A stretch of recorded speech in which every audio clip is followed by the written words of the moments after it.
Headaches and challenges in Ukraine, on healthcare, and at the Vatican. We'll cover it all tonight on Washington Week.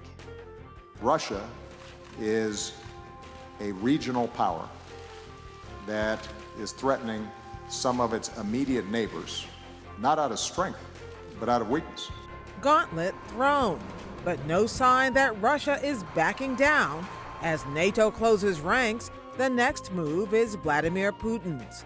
In Rome, the first African-American U.S. president meets with the first Latin American pope. I don't think that His Holiness envisions entering into a partnership or coalition with any political figure on any issue. His job is a little more elevated.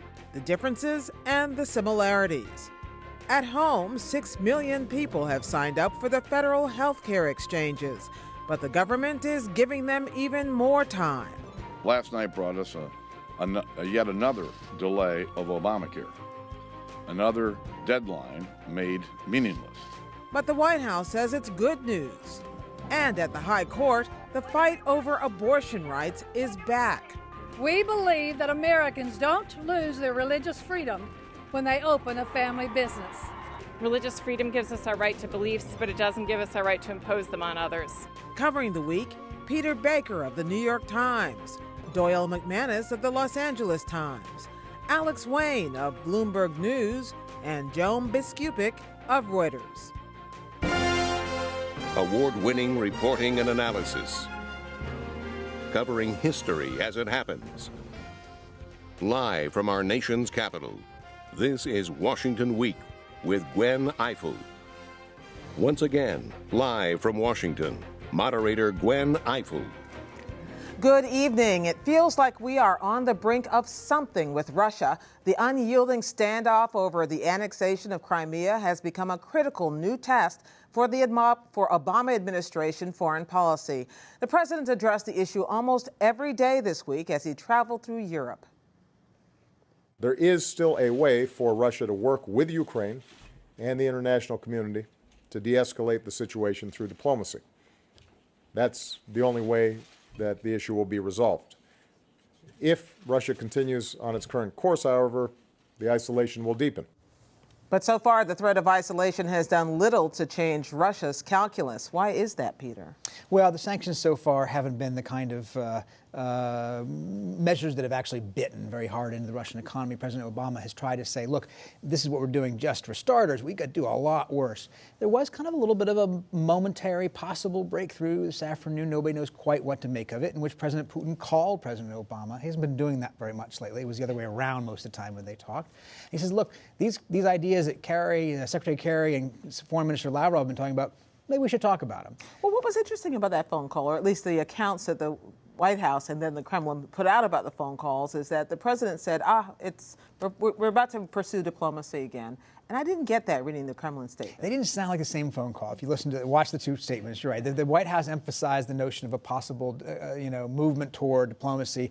The Kremlin statement talked about how Putin railed against the extremists that are in Ukraine and basically justifying his actions in effect. But if you look at the Kremlin statement, there was a sentence in there that said, and as a result of that, the president proposed, some diplomatic conversation. So the question is the president of Russia trying to back down, but covering it through, inflammatory language to make it look like he's still strong, which in some ways he is, or is he just using this as a way of trying to get leverage over President Obama? Well, and Peter, that raises the question of what is President Putin's game plan here? Yeah. He might not want to appear to be backing down, but what if he's not only not backing down, but going forward someplace else? I mean, what do you think is happening? He might be. In fact, if anybody in the American government tells you they know what Putin is up to, they're not really telling the truth here. I mean, because nobody really knows. He has these troops on the border with Ukraine. Is he going to go in? Some intelligence reports say maybe he's likely to. In the statement today, where he talks about diplomatic possibilities, he mentions Transnistria. That's a very obscure, yes, that's an obscure breakaway pro-Russian area of Moldova, another country you've probably never heard of, but on the border of Ukraine. The fact that he throws that into the mix seems like another predicate for more escalation of something. He's saying, you guys in Ukraine are blocking Transnistria. It's not fair to them. We might have to, in fact, come to the rescue. There are 1,000 Russian soldiers already in Transnistria, which itself might want to be part of Russia honestly, even if you had a fair election. So this thing could kind of spiral in lots of different ways. Peter, when those sanctions first started, we kind of learned two things. One was Jay Carney, at the White House spokesman, said, you're going to be able to see if these are affecting the ruble and the stock market. So I guess my first question is, so how's the stock market look like in Moscow? And then the second was, but it's not really going to bite unless the Germans and the Europeans get in whole hog. So what's the status of the sanctions? Yeah, the sanctions haven't had any kind of enough effect to have a genuine impact on President Putin's decision-making. At least nobody thinks so. The ruble's not as good as it once was. The economy obviously isn't as good as it once was. The markets have some ups and downs. And you see some Russians beginning to pull back on their money abroad in fear of worse sanctions to come. It's not these sanctions that will make the difference. It's if they go to the next step. Do you go after more banks? Do you go after the arms industry, which President Obama has threatened? Do you go after whole sectors of the economy? And what the president said in Europe this week was, we won't do this in effect if you don't do anything further. He's holding back any further sanctions in the case of escalation by Russia. Peter, the Ukrainians have these thousands of Russian troops on their border. They are presumably not defenseless.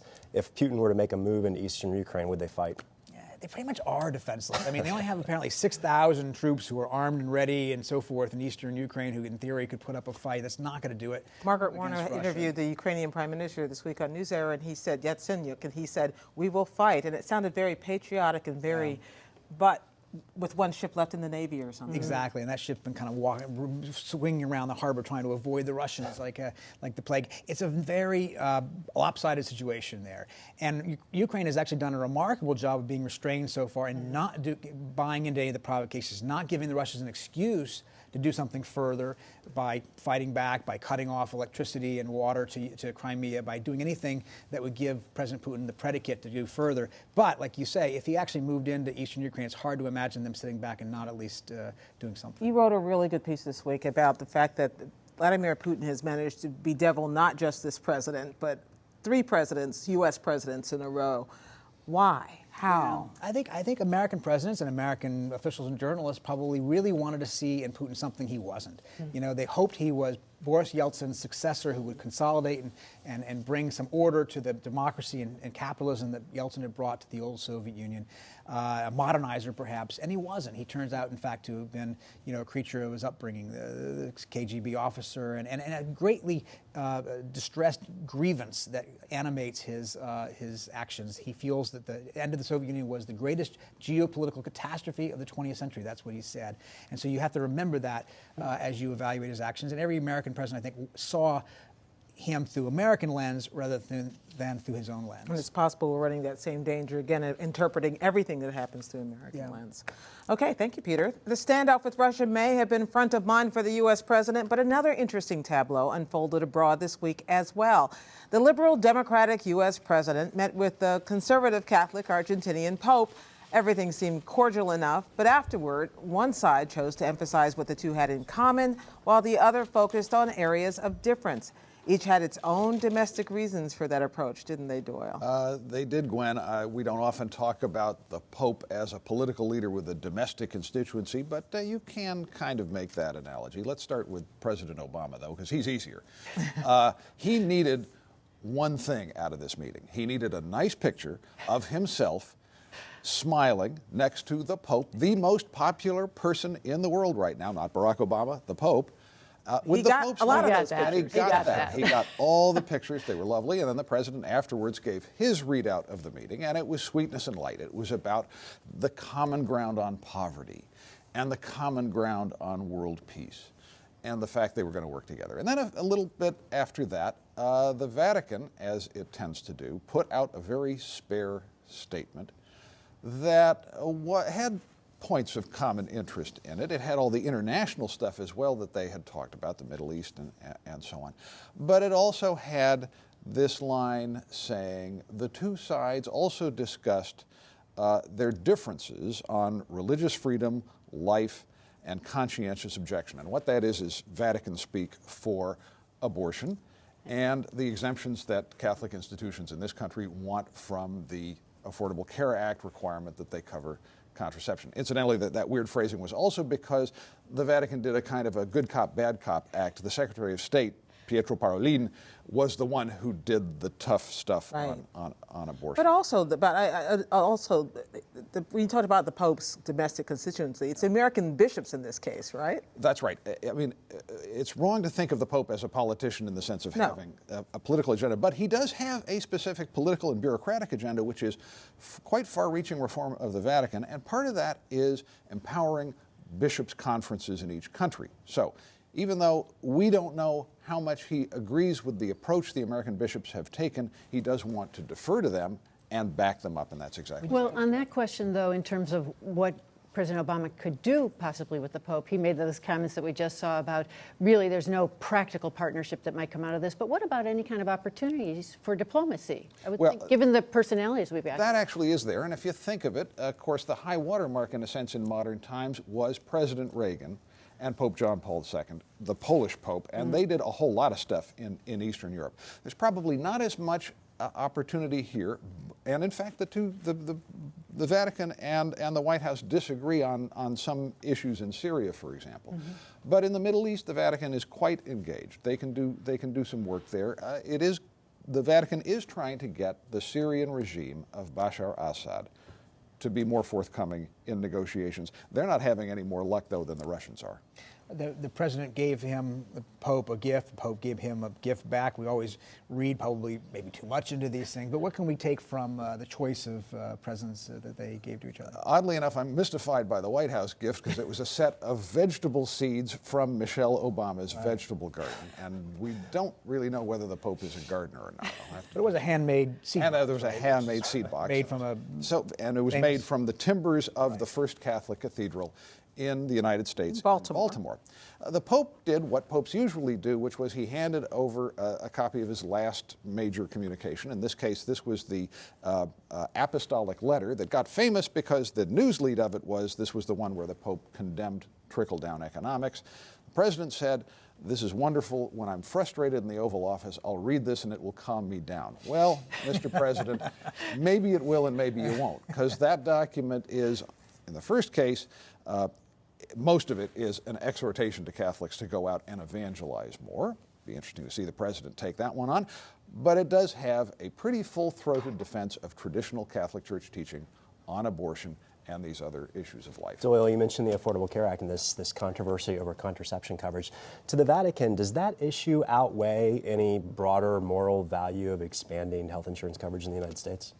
That is a terrific question, and probably the theologically sound thing for me to say is that the Vatican would not want to say we prefer A over B, that Catholic moral theology is a seamless garment. That's actually the term of art. But it is interesting to note that in other countries, actually, Catholic institutions pay taxes that actually cover contraception, in some cases even abortion. It is possible to try and make a guess on this, that the Pope this particular Pope might put more emphasis on the coverage than on the contraception issue, because he has downplayed. It's a difference of emphasis, but I'm way out on a limb. Father McManus weighs in with his theological styling. I'm going to hear from a number of parish priests any minute now. And it won't be good. The rollout of the Affordable Care Act's health insurance exchanges has encountered several well-documented problems. But this week, finally, good news. More than 6 million people will have signed up by Monday's deadline, and anyone still in line gets an extra couple weeks to enroll. But a lot of questions still remain. Who's signing up? Who's paying the premiums? And is it too soon for the administration to be running a victory lap? Last question first to you, Alex. I think they can take a short victory lap. This is a big milestone considering where they started from back in October and November. They had health insurance exchanges across the country that didn't work. Nobody could enroll for practically 2 months. They managed to catch up in 4 months to just shy of the original projection for enrollment under this law. But as you noted, there are a lot of outstanding questions. How many of these people, these 6 million, have actually paid their premium to an insurer? And how many of them were uninsured before they went into the exchanges? Okay, tackle one at a time. Start with the first one about premiums. Sure thing. Both of these questions, I should say, we don't really have very good answers. That we know that some fraction of people who signed up for the Affordable Care Act through the exchanges didn't pay a premium to an insurer. We don't know why. It could be that they signed up initially in the exchange and then they decided, you know what, I'm just going to deal directly with an insurer and sign up that way. The uninsured question is a real stickler. The administration hasn't given us any information on that, of course. So we're trying to glean little hints. For example, New York today said that in their exchange, about 70% of the folks who were signing up previously were uninsured. It was sort of a surprising number for New York, which doesn't have a lot of uninsured people to begin with. What about the White House? I mean, the White House really has made this a priority. The president's on a trip. He's, a confrontation over the Cold War, meeting with the Pope. But every day they're tweeting, they're talking to sports shows. What are they doing to try to get people enrolled? Yeah, so this week they've had officials from the administration dispatched all over the country to do whatever they can do to help, I guess, people get enrolled on site in places like... When the 6 million mark was hit, the president actually made sure he announced it from Italy. Yeah, he did. In fact, they put him on a conference call with several thousand workers, volunteers and paid workers who were helping to sign people up for this law, and then they proceeded to take their victory lap. There's such a disparity among the states in terms of numbers of people who've signed up. Sure. Does so much depend on the machinery in the states, the competence of the states, and more politically, whether the state leaders are buying into it? It does to some extent, but there are some curious things happening around the country. In Florida, for example, a lot of people have signed up for this law. Florida is actually, I believe, the third most signups, the second most in the country, despite having a governor and a legislature that oppose the law. Is that an age thing, maybe?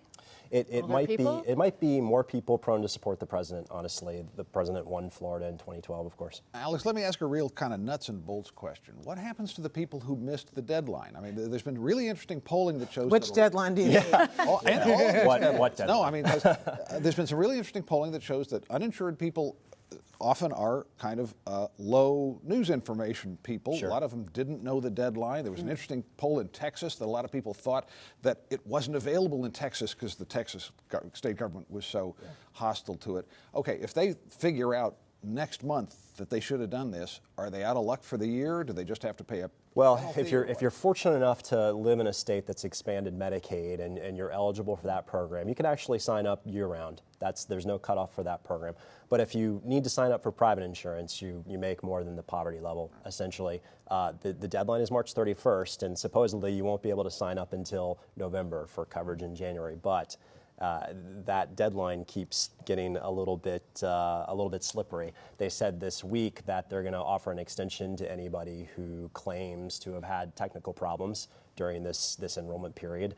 Presumably, we asked several times what happens if somebody goes to the exchanges on April 3rd for the first time ever and says, yeah, I had some technical problems, I'd like to sign up for insurance. Are there consequences if they lie? They wouldn't answer those questions. Well, because we know there are none. I was listening to that same phone call, and they found a way not to answer that question about a dozen different ways. Yeah. But let me ask you something. In order for this program to work, generally, you need younger, healthier people to sign up. Is there any sign that among these 6 million, what percentage of them are those younger, healthier target audiences? So here's something to keep in mind. The insurance pools, the way they work, each company combines the people they sign up on the exchange and the people they sign up off the exchange. It's all one big pool now.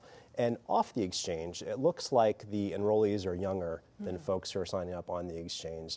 Don't exactly know why, except perhaps wealthier, younger adults are choosing to deal directly with the insurance companies or a broker. Oh.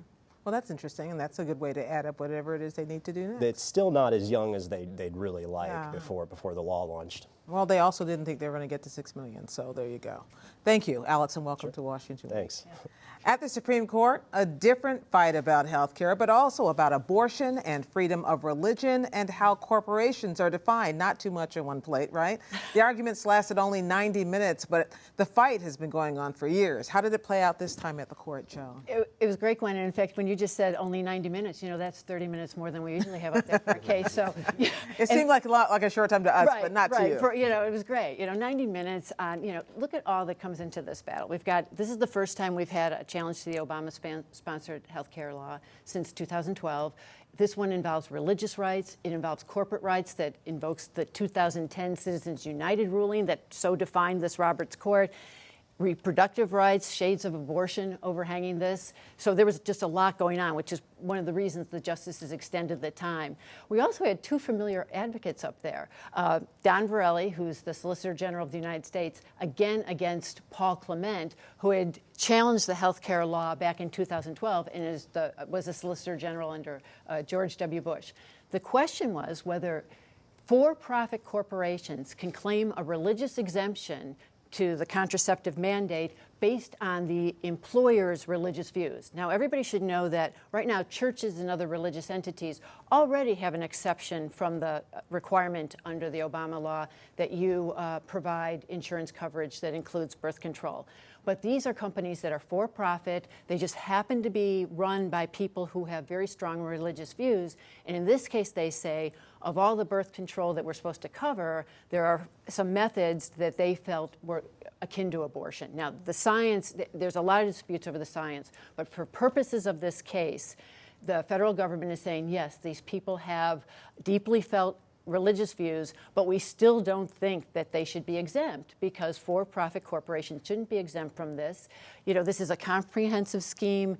Public health is at issue, and there are other ways that that they should not be able to exercise their religious rights this way. We're talking about the employer's religious rights. It's yes. understandable. It's obviously something that goes back a long ways. What about the employees' religious rights? Does that come into play? Is there somebody advocating here for them? Well, outside on the courthouse steps, there were plenty of women's groups talking about equality and women's rights to birth control. But for the legal question, it really comes down to what these employers can assert, notably under a 1993 law that says that government can infringe on religious freedom. And it's a question of, do these people qualify for it? But there's real conflict there. In fact, you know, what the Obama administration says is, you know, this is a matter of women's public health. It's very important. We all know how important the reproductive rights can be to families, to employees, to, you know, to frankly the nation's overall public health. But the question was more, what's there for the religious employers? It's interesting, Peter, though, that because your question goes to part two. If the court says that these employers can be exempt, at least bring a claim, a second question kicks in, and that's whether the government then still has a compelling interest to say, no, you still have to abide by it. So it's kind of a two-part question, and your question comes in on the second part. Joan, does it matter what kind of corporation we're talking about? I mean, I gather this was a closely held, yes. family-held corporation. So you've got the gamut from, you know, a sole proprietorship drugstore to General Motors. Right, right. And these are two families, one, you know, family-run companies, closely held, one in Oklahoma, based in Oklahoma, Hobby Lobby, an arts and crafts store, run by people who are evangelical Christians, the other woodworking family in Pennsylvania, run by Mennonites. And Chief Justice Roberts, who seemed very sympathetic to their claims, did stress, well, this would be for closely held corporations. We're not talking about for GM.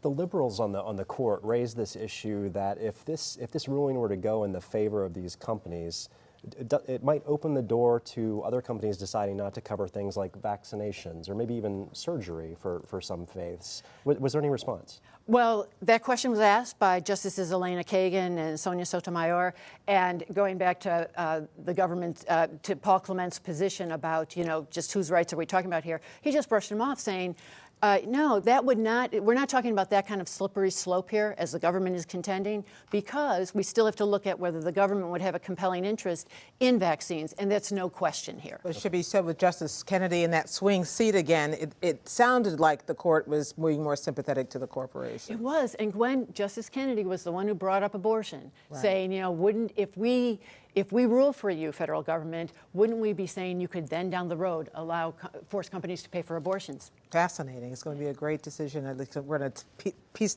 pull it apart and put it back together again. Mm-hmm. Thank you, Joan. Thank you, everyone. Now we have to go. But as always, the conversation will continue online. The Washington Week webcast extra streams live at 8:30 p.m. Eastern, and you can find it all week long at pbs.org/Washington Week. Among our topics, will Obamacare cover same-sex spouses? Keep up with developments now 7 days a week on the PBS NewsHour, and we'll see you here next week on Washington Week. Good night.